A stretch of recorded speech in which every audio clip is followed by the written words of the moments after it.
Hi there, Carly Sink here. Today I wanted to chat a little bit about vibrational healing baths.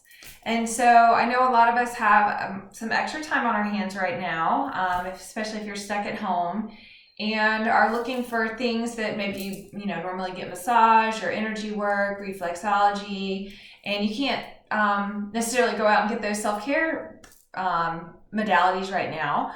So looking for some fun ways to create your own self-care at home.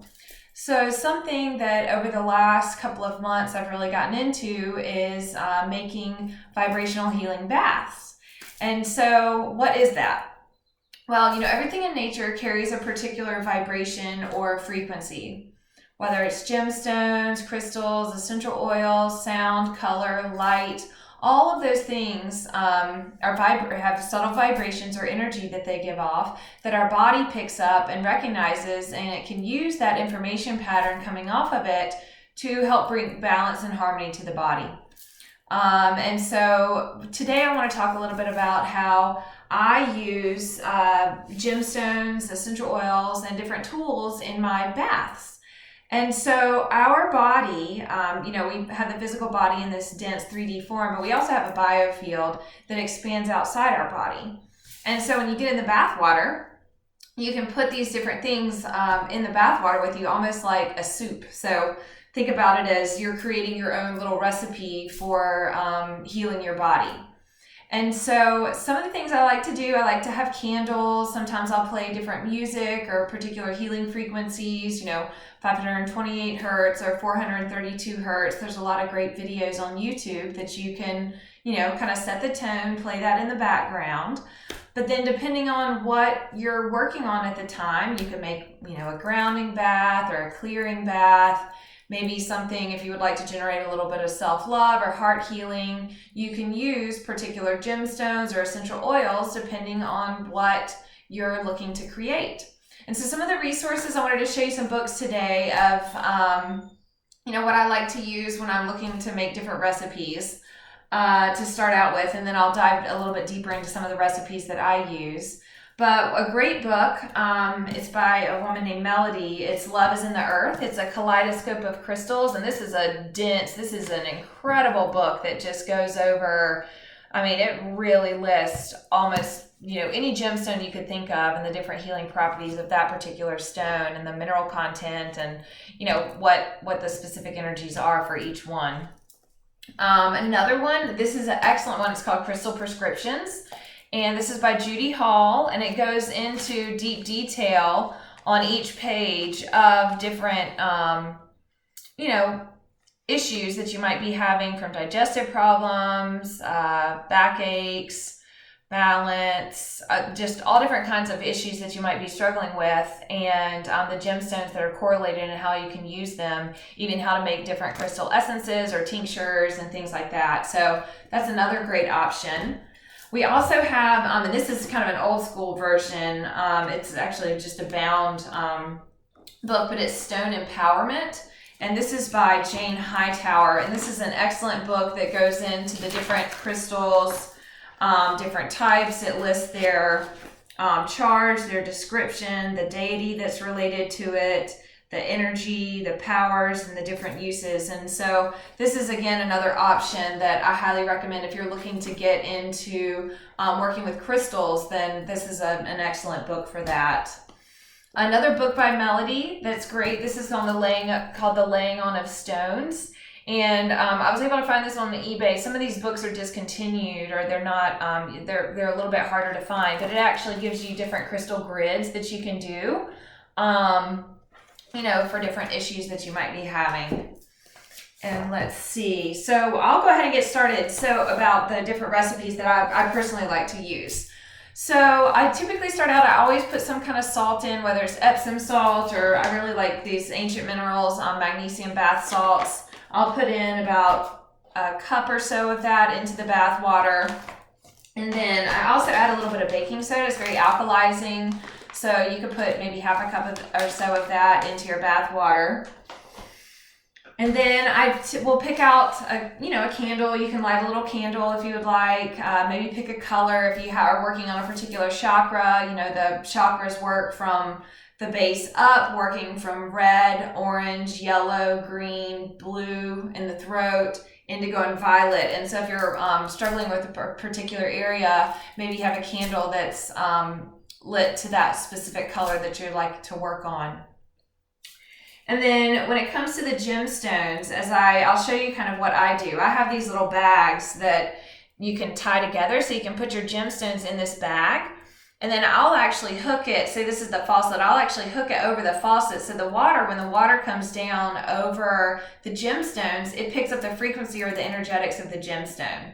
So you can do that as you fill your tub. And then after your tub has filled, you can actually put this in the bath water with you. And just visualize, intention is very powerful. So just visualize the vibrations of the crystals kind of moving into the water and into the space around you, so it is giving that healing energy all around to your body. And then I'll pick out a particular essential oil. Some of these you may not want to put necessarily in your water, especially some of the more hot oils like cinnamon. You want to be more careful and mindful of those. Typically I'll put maybe 3 to 4 drops. You don't need a lot of essential oil because they're very powerful, and you really want to, as you're immersing your whole body, you really don't want to put too much into the bath water. Plus it can overpower, your sense of smell and may be a little overwhelming. So as we get into the different types of baths, I wanted to start out with a grounding bath. So, if you find yourself throughout the day, you're really off center, or maybe you feel like if you had a negative conversation with somebody, or you feel overstimulated, doing a grounding bath would be very beneficial to help calm the nervous system. And so I would use something like hematite. And I have some of these stones, so I'll kind of show you. You put hematite in that little baggie. You could also use red jasper, black tourmaline. Shungite is another excellent stone to add to your water, and you can even put shungite stones in your water bottle to help shift the energy of the water that you're drinking. Just make sure that it won't go through the straw. And also with the grounding bath, you could use essential oils such as cedarwood, lavender, frankincense, some of those more calming oils, sandalwood, myrrh. A lot of those sacred oils are excellent for just kind of grounding the biofield down and helping give you a nice little reset. Let's see, the next one we'll move on to is stress relief. So, we all may be facing different areas of our lives, different stressors at this point in time. So some of the more grounding and calming, stress relieving gemstones, amethyst is an excellent stone. I have a baby amethyst here, but amethyst is typically pretty easy to find in larger stones, and they're not too expensive. So you could add amethyst to your water. You could also add celestite. It's a very calming, peaceful stone. It's blue. It's really beautiful. I have a large one here. I don't necessarily put this one in my bath water, but celestite is excellent for that. Rose quartz is a very heart-centered stone. It's very calming, very elevating for the body and for the heart area, heart chakra. And fluorite. Fluorite is another great stone to use. This is green. You can see fluorite comes in lots of different, there's rainbow fluorite, there's all different purple, there's all different kinds of fluorite that you can use. And some essential oils that would be great for your calming stress relief bath would be Roman chamomile, lavender. We have lotus oil is excellent. That's a really good for mood elevating. It assists with serotonin and dopamine. We have clary sage, frankincense, tangerine. A lot of the citrus oils are very mood elevating. But anytime you put citrus oil on, you definitely need to either dilute if you're applying it topically. And you also need to make sure that you stay out of the sun for the next 10 to 12 hours over that area of application, just because they can sometimes be UV sensitive. Another great bath is for heart healing and self-love. And so a lot of green stones are related to the heart chakra area, because the color related to that is green. So we have amazonite would be an excellent stone to use, green aventurine. Let me see if I have some green aventurine. Yeah, we have a little green aventurine here. Moss agate would be great. I don't think I have any moss agate on right around me right at this very moment. Rose quartz, as I mentioned earlier, in our stress relieving bath, but that would also be good for the heart centered bath if you're really, trying to focus on some self love and, heal that heart space if you have any tension in the chest area.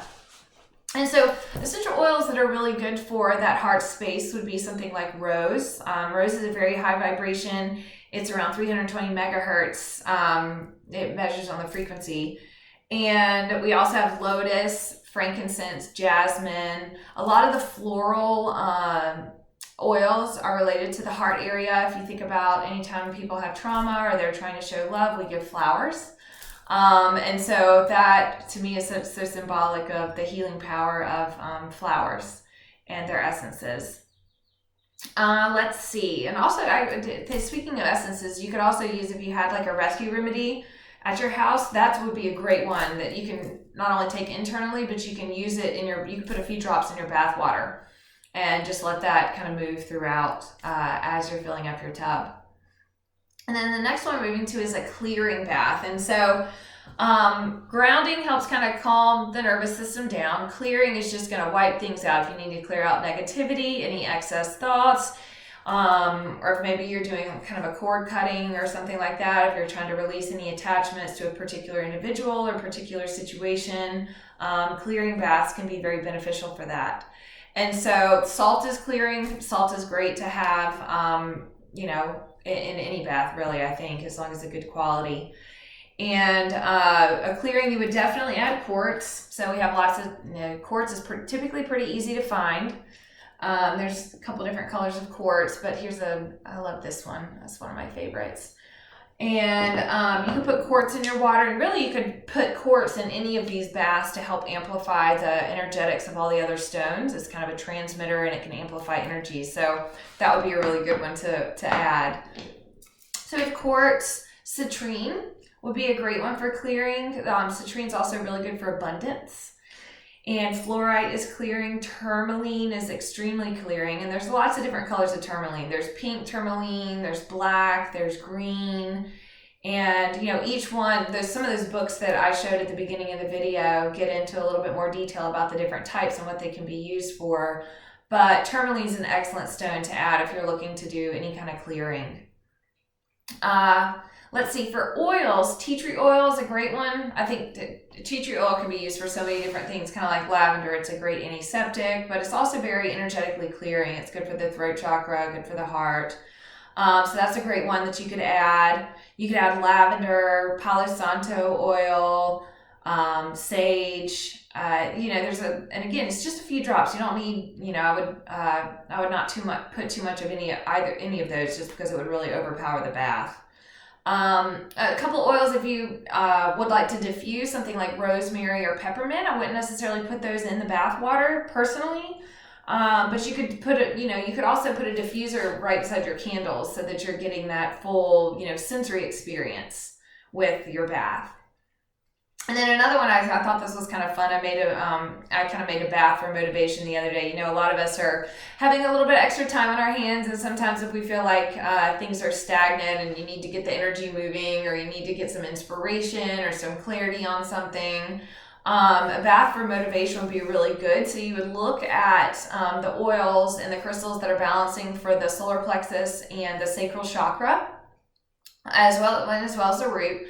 But you could use aventurine. A carnelian is really great stone. That's great for this sacral chakra. And it's a beautiful stone. Let's see if I have my carnelian here. I didn't grab that one either. Carnelian, citrine, motivation. You could also use some kind of quartz would be excellent for that. And then for the oils, and a lot of the oils, like lemongrass, that's a very motivating one. I love to diffuse that in the house when I'm cleaning. It helps keep me focused. It's also very clearing. We have ylang ylang and orange, and that would actually probably smell pretty good together. Is a couple drops of orange, couple drops of lemongrass, and maybe one drop of ylang ylang. Ylang ylang is a really strong one, so it's a little bit heavier oil, so you wouldn't want to put too much of that into your bath. And of course, lavender. And I think I put lavender on the list for all of these baths because lavender is just clearing and balancing for all of the chakras. And so typically I'll try to disconnect during my bath. I'll leave my phone in the other room so that I can't even hear any notifications. And I'll just sit there. Maybe I'll take a book to read, or just play some, again, I mentioned playing some nice frequency healing music, and just kind of relax. Take a couple nice long deep breaths in your bath and just visualize all that energy, those healing frequencies kind of permeating around you, permeating your biofield, and really allowing the body to release anything that's not serving you, so that when you come out of the water, you come out renewed and feeling great and fresh, either ready to tackle the day or ready to move into the evening. If you're looking for a bath for sleep, some oils that would be great for that for sleep would be the lavender, the cedarwood, vetiver is a great one. It's very grounding. And I really highly suggest just trying that. And if you don't have all the recipes or the ingredients, that's okay. Maybe you just add a couple essential oils to your bath water. Maybe you just light a few candles and set that intention for the evening. But I hope you enjoyed. Maybe try them out. Let me know what you think, and I will see you soon. Thanks.